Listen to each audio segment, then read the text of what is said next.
என்னப்பா இது? எங்க வீட்டுக்கு முன்னாடி போலீஸ் ஜீப் நிக்குது. சொல்லியா அந்த முள்ளமணி தலையனுக்கு. பரத், எங்க எஸ்ஐ பரத் உங்க அஜய அரஸ்ட் பண்ண வந்திருக்காரு. என்னது? இந்த வீட்டு புலிக்குட்டியவா? அப்படின்னா உங்க எஸ்ஐக்கு சீக்கிரம் பண்ணி வைக்க வேண்டியதுதான். யோ நேர்த்தியா, வப்பாட்டி மகன் சின்ன பண்டி நான் இங்க இருக்கும்போது பொண்டாட்டி மகனை இழுத்துட்டு போறியா? எங்க அப்பாவுக்கு இந்த விஷயம் தெரிஞ்சது உன்னை கைமா பண்ணி கமக்குன்னு முழுங்கிடுவார். ஐயா அம்மா சாவடிச்சிருவேன். என்ன அரெஸ்ட் பண்ணி ஜெயிலுக்குள்ள போட்டா வெளியில வர முடியாதுன்னு நினைச்சியாடா? என்னடா பாத்துட்டு இருக்கீங்க? இவ்வளவு நாள் நாங்க ஊத்துன எச்சி கஞ்சியை குடிச்சுக்கிட்டு எங்க காலையை சுத்திக்கிட்டு இருந்த புறம்போக்கு பசங்க இப்ப ஏன் பேச்சையே மதிக்க மாட்டேங்கிறீங்களா?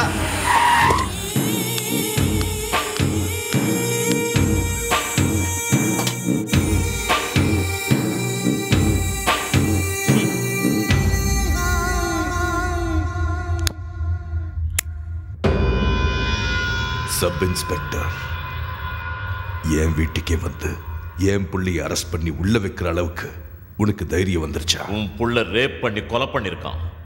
அதனால ரேப் பண்ணனா? யாரு? கொலை பண்ணனா? யாரு? சாவித்ரி, வெங்கட்ராமன் பேத்திய அப்படின்னு அவர் சொன்னாரா? சொல்றது மட்டும் இல்ல, கம்ப்ளைண்டே கொடுத்திருக்காரு.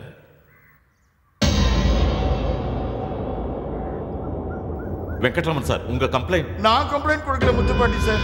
இவர் தான் என்ன பயமுறுத்தி பலவந்தமா எழுதி வாங்கினார். என்ன சொல்றீங்க? உண்மையை தாங்க சொல்றேன். இப்ப என்ன சொல்ற?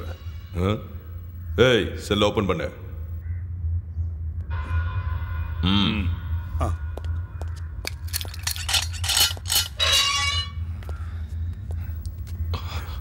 அஜய், என் புள்ளியை அரெஸ்ட் பண்ணதுக்கு உன்னை என்ன வேணாலும் பண்ணலாம். ஆனா போலீஸ் டிபார்ட்மெண்ட் மேல எனக்கு இருக்கிற மரியாதையால உன்னை விட்டுட்டு போறேன்.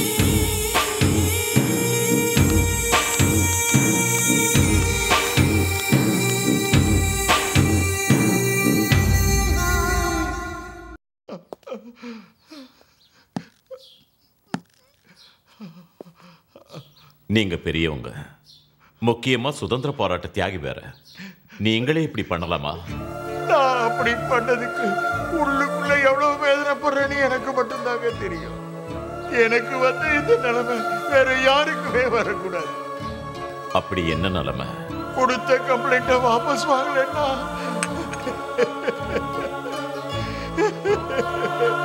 சாவித்திரிக்கு நடந்த கொடுமை இந்த சந்தியாவுக்கு நடக்கணும் பயமுறுத்தினாங்க சார். பயமுறுத்தினாங்க. அந்த பாவியால எந்த ஆபத்தும் வராம உங்க பேத்திக்கு போலீஸ் ப்ரொடெக்ஷன் நான் ஏற்பாடு பண்றேன். மறுபடியும் கம்ப்ளைண்ட் எழுதி கொடுங்க. ஒரு வாட்டி பனிஷ்மெண்ட் கொடுத்தா அப்புறம் எவனுக்கும் தப்பு பண்ண தைரியம் வராது. பனிஷ்மெண்டா? பாதுகாப்பா? எல்லாம் போலீஸ்காரங்க கையில தானே இருக்கு. எப்பவும் நீங்க பாதுகாப்பு கொடுப்பீங்கிறதுக்கு கேரண்டி என்ன? ஒரு நாள் இல்ல 2 நாள் இல்ல 1 வாரம் 1 மாசம். அதை விட நீங்க என்ன பண்ண முடியும்? பகை வச்ச பாம்பு கடிக்கிற வரைக்கும் சும்மா விடாது சார். உங்களை கையெடுத்து கும்பிடுறேன். இங்க இருந்து போயிடுங்க சார். இல்ல சார், என்ன விட்டுருங்க சார். போயிடுங்க, போயிடுங்க சார், போயிடுங்க.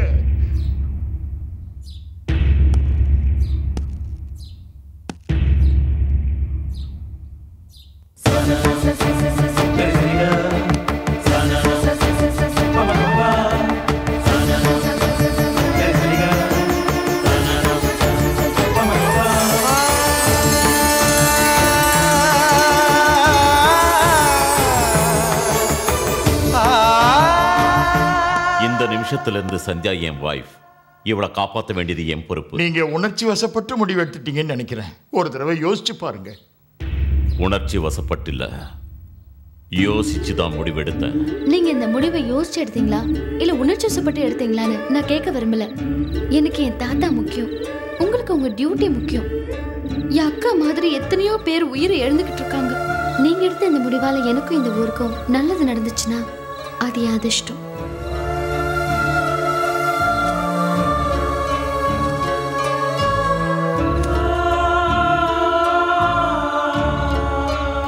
Good night.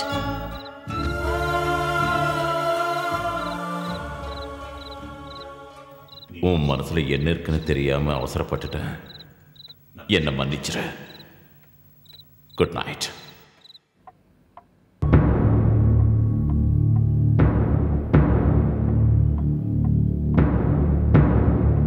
வணக்கங்க.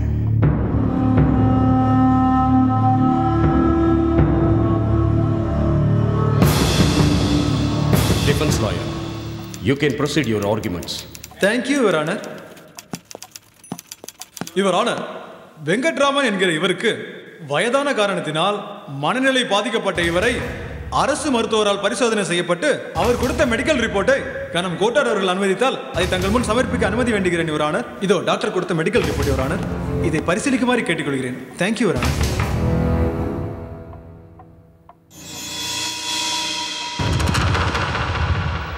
வெங்கட்ராமன் என்னும் இவர் ஒரு முறை புகார் செய்து மறுமுறை அதை மறுத்து மீண்டும் அதே புகாரை கொடுப்பதை பார்த்தால் மருத்துவ பரிசோதனைக்கு பிறகு தீவிர விசாரணையின் முடிவில் இவர் மனநிலை சரியில்லாதவர் என்பது நிரூபணமாகிறது. எனவே இந்த நீதிமன்றம் இவ்வழக்கை தள்ளுபடி செய்கிறது.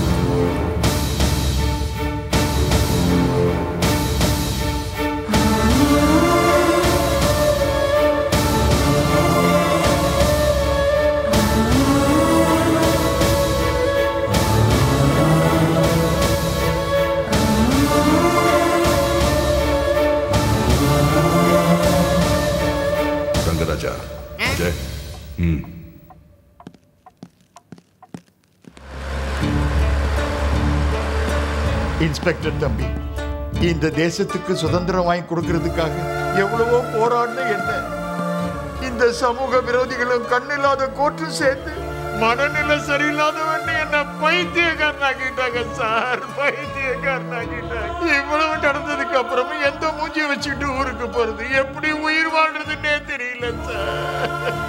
வருத்தப்படாதீங்க. எப்ப இருந்தாலும் நீதி நியாயம்தான் ஜெயிக்கும்.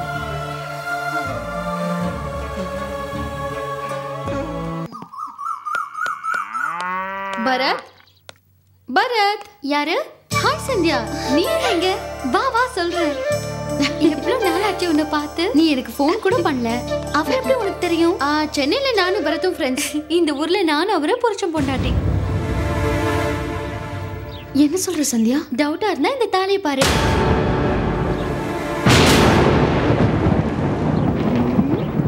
என்னடி கல்யாணத்துக்கு கூப்பிடலன்னு கோவமா? எனக்கு கல்யாணம் ஆக போதுன்னு நானே நினைச்சு பார்க்கல. இங்க இருந்து சூழ்நிலை சரியில்லை, அதனாலதான் இந்த திடீர் கல்யாணம் இல்ல.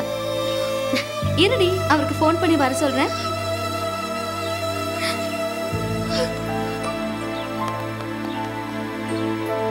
Hello police station. Swapna, Swapna, Swapna, Swapna. எங்க போனா இவ? யாரு? உங்களை பார்க்கறதுக்காக சொப்னா வந்திருந்தா. இந்த எந்த சொப்னா? அதாங்க சிட்டில உங்க ஃப்ரெண்ட் சொப்னா. சிட்டில இருந்து சொப்னாவா? எங்க இருக்கா? அவ வீட்டுக்கு போயிட்டா. அவங்க வீட்டுக்கா? யார பத்தி சொல்ற? ஐயோ, பேரு சொப்னா, முத்துப்பாண்டியோட பொண்ணு. சிட்டில உங்க ஃப்ரெண்ட். ஓ சரி வாங்க சாப்பிடலாம். முத்துப்பாண்டி மகளா? ஹலோ,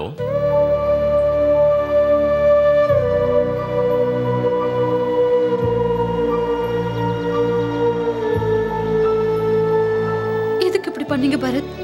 உங்க மேல எவ்வளவு நம்பிக்கை வச்சிருந்தேன். நம்ம காதலை பத்தியும் எதிர்காலத்தை பத்தியும் நான் எவ்வளவு கற்பனை பண்ணி வச்சிருந்தேன். என் காதல் கனவாவே போயிடுச்சு. என் ஆசை நிராசை ஆயிடுச்சு. இதை நினைக்கும் போது என் நெஞ்சு வெடிச்சிரும் போல. ஐ அம் சாரி சொப்னா. நான் அப்படி பண்ணதுக்கு அன்னைக்கு இருந்த நிலைமை தான் காரணம். நீங்க செஞ்சது கரெக்ட்னு தெரியுது பரத். ஆனா என்னால அதை ஏத்துக்க முடியல. ஸ்வப்னா ப்ளீஸ். சொல்றது கேட்ட உங்க பொண்டாட்டி ஆயிடுவேனா இல்ல உங்க கூட குடும்பம் நடத்ததான் முடியுமா?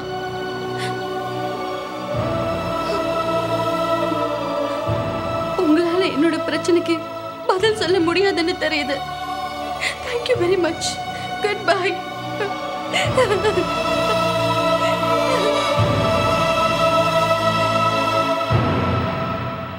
ஏய் அஜய், அந்த திமிரு பிடிச்ச பரத் சந்தியா கழுத்துல தாலி கட்டி அந்த கிழவனை மறுபடியும் கம்ப்ளைண்ட் கொடுக்க வச்சு நம்மள கோர்ட் வரைக்கும் இழுத்து மானம் மரியாதை எல்லாத்தையும் கெடுத்துட்டாண்டா. டாடி, என் கேஸுக்கு சாட்சி வேணுங்கிறதுக்காக அந்த பரத் தான் ஐடியா பண்ணி அவ கழுத்துல தாலியை கட்டியிருப்பான். ஏய், அவன் தாலி கட்டிட்டான என்ன நம்ம சும்மா இருந்துட்டோன்னு வை, அவன் ஜெயிச்சிருவான், அந்த கிழவன் ஜெயிச்சிருவான், நம்ம பொட்டை ஆயிடுவேண்டா. நிலைமையை மாத்துறது நம்ம கையில தான் இருக்கு. அதனால தான் அஜய், நீ அவளை ரேப் பண்ணி போட்டு தள்ளிடு. Okay daddy. ஸ்வப்னா, என்ன ஸ்வப்னா அர்ஜென்ட்டா வர சொல்லி ஃபோன் பண்ண? சந்தியாவை ரேப் பண்ணி கொலை பண்ணிடுன்னு அஜய் கிட்ட டாடி சொன்னதை நான் கேட்டேன் பரத். நீ போய் சந்தியாவை காப்பாத்து பரத். உன்னை நான் தப்பா புரிஞ்சுக்கிட்டேன், என்ன மன்னிச்சிரு பரத். It's okay. என்ன சார், சந்தியா மாமன் அந்த அஜய் ஜீப்ல தூக்கிட்டு போயிட்டு இருக்கா சார்.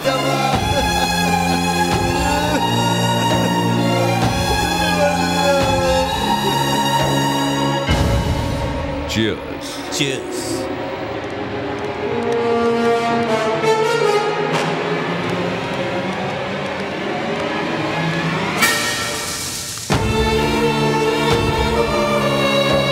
ஐயோ சத்யா, ஐயோ சத்யா, ஐயோ பாத்தீங்களா தம்பி, ஐயோ பாருங்கய்யா, எவ்வளவு பெரிய கொடுமை நடந்து போச்சு. ஐயோ, நான் நினைச்ச மாதிரியே நடந்து போச்சையா, என் பேத்தி விட்டாலே.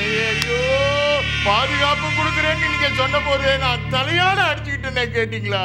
இப்ப பாருங்கய்யா, என் பேத்தியை எழுந்துட்டனே, நான் என்ன பண்ணுவேன்? ஐயோ ஐயோ, இதுக்கு மேல நான் யாருக்காக வாழணும், எதுக்காக வாழணும்? ஐயோ சத்யா, இந்த கடவுளை தன்னை தெரியா விட்டுட்டு போயிட்டியேமா. ஏன் ரெண்டு கண்ணையும் எழுந்துட்டனே. ஐயோ, நான் என்ன பண்ணுவேன்? அப்ப நான் எடுத்த முடிவால இந்த பொண்ணோட உயிரே போயிடுச்சு. சத்யா, என்ன தனியா விட்டு போயிட்டியே தாயே.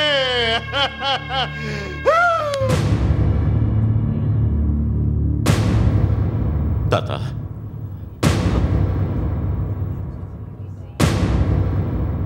தாத்தா, தாத்தா,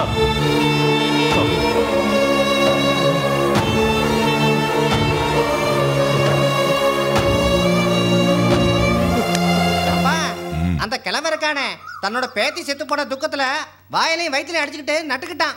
செத்துட்டான்ல, விடு. எங்க போயிட்டு வர? சந்தியா வீட்டுக்கு போயிட்டு வரேன். அந்த எஸ்ஐ அப்பாவோட எதிரின்னு உனக்கு தெரியாதா? சந்தியா என்னோட ஃப்ரெண்டுன்னு அப்பாவுக்கு தெரியாதா? உன்னோட ஃப்ரெண்டும் அப்பாவோட எதிரியும் ஒரே ஆளுங்கும் போது அவரோட எதிரி உனக்கு எதிரி தானே. என்னோட ஃப்ரெண்டு அவருக்கு எதிரினா இவரும் எனக்கு எதிரி தான். ஏய், பயமுடு. படிக்கிறதுக்கு ஊருக்கு அனுப்பிச்சா இதுதான் நீ கத்துக்கிட்டதா? எரு ஸ்வப்னா, சாவு வீட்டுக்கு போயிட்டு வந்திருக்க, 4 சொம்பு தண்ணிய தலை மேல ஊத்திட்டு உள்ள போ.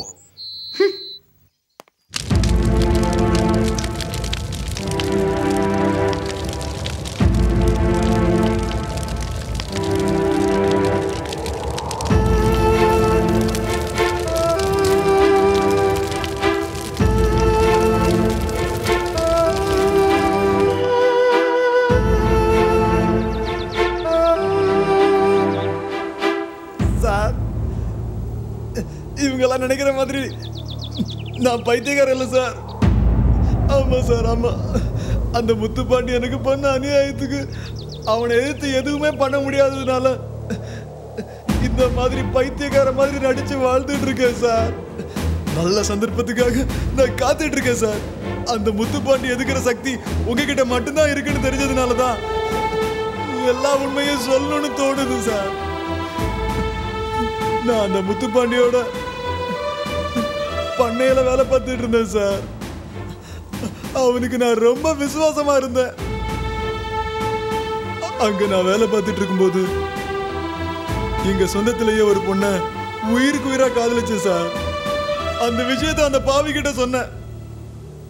உனக்கு யாரும் இல்லைன்னு கவலைப்படாத சத்யா, உனக்கு நான் இருக்கேன்னு சொல்லி கல்யாணத்தை ஜாம் ஜாம் நடத்தி வச்சா சார். என் பொண்டாட்டி கூட அப்பா அம்மா இல்லை சார். சாந்தி முகூர்த்தத்துக்கு முன்னாடி அவங்கிட்ட ஆசீர்வாதம் வாங்கலான்னு போனோம் சார். கங்கா ஐயா கிட்ட ஆசீர்வாதம் வாங்கிக்கோமா? சரி மச்சான். இத பாரு, அழாத கங்கா, அழாத. அது மட்டும் இல்ல சார், எங்க ஊர் கமலா மேடத்தை கற்பழிச்சு கொலை பண்ணி ஊருக்கு வெளியே புதைச்சத 2 கண்ணால பார்த்தேன் சார். இந்த விஷயத்தை எங்க ஆளுங்க கிட்ட சொன்னாலும் எந்த பிரயோஜனமும் இருக்காதுன்றதுனாலதான் நான் இது நாள் வரைக்கும் யாருக்கிட்டையும் சொல்ல சார்.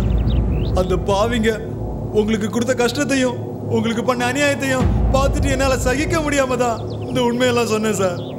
சார், அந்த பணத்தை எங்க புதைச்சாங்கன்னு எனக்கு தெரியும் சார். நான் அதை உங்களுக்கு காட்டுறேன் சார்.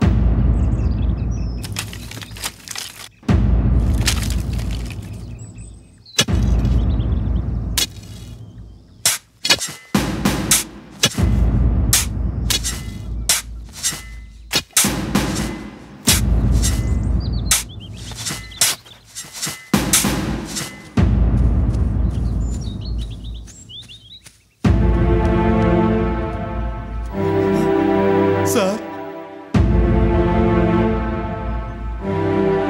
சார் நம்ம கமலா அம்மா தான் சார். அவங்க என்ன மாதிரி காரியம் பண்ணிருக்காங்கன்னு பாருங்க சார், பாருங்க.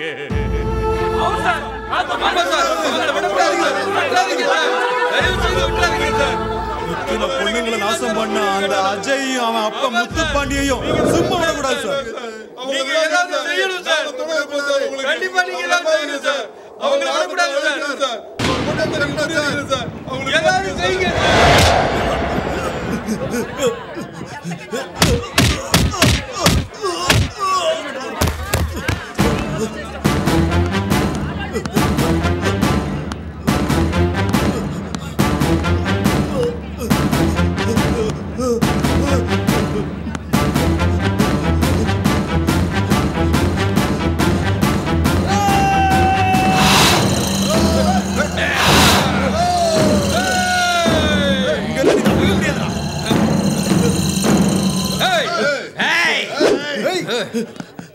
அவன் தான் என் சாட்சி. இந்த பைத்தியக்காரன் பைத்தியக்காரன் நான் இல்லடா, நீதான். அநியாயமா கமலா மேடத்தை கற்பழிச்சு கொலை பண்ணி புதைச்சிங்களே, அதை கண்ணால பார்த்த ஒரே சாட்சி நான் தான்.